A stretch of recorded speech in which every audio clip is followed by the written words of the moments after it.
பல மதங்களும் எதற்காக? ஜனங்களை அடையாளப்படுத்துவதற்காக. பல ஜாதிகளாக பிரித்தார். எதற்காக? ஜனங்களை அடையாளப்படுத்துவதற்காக. இது யாரும் தெரியாது. இது ஜாதிகளை ஏற்றத்தாழ்வு, மதத்தில் ஏற்றத்தாழ்வு கூடுதலும் கிடையாது. ஒரே கடவுள் தான், மதம் வேற, மார்க்கம் வேற, பாதை வேற. ஜனங்களை பிரித்தார். பிரித்தார். இப்போ சீனா எடுத்தீங்கன்னா அவங்க முகம் மாறி இருக்கும். அந்த மாதிரி அந்த முகம் சைஸ் பார்த்தோன்னே சீனர்கள் சொல்லிடலாம். ரஷ்யாவில் ஒரு மாதிரி கலர் ஒரு முகம், ஜப்பான்ஸில் ஒரு கலர் ஒரு முகம் உருவம்.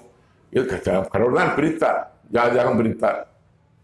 இது யாக்கோப்பு காலத்தில் 12 கோத்திரங்களாக பிரித்தார். இஸ்ரேல் ஜனங்களை 12 கோத்திரங்களாக பிரித்தார். அந்த கோத்திரங்கள் என்னவென்றால் Ruban, Simeon, Levi, Judah, Dan, Naphtali, Gad, Asher, Issachar, Zebulun, Joseph and Benjamin.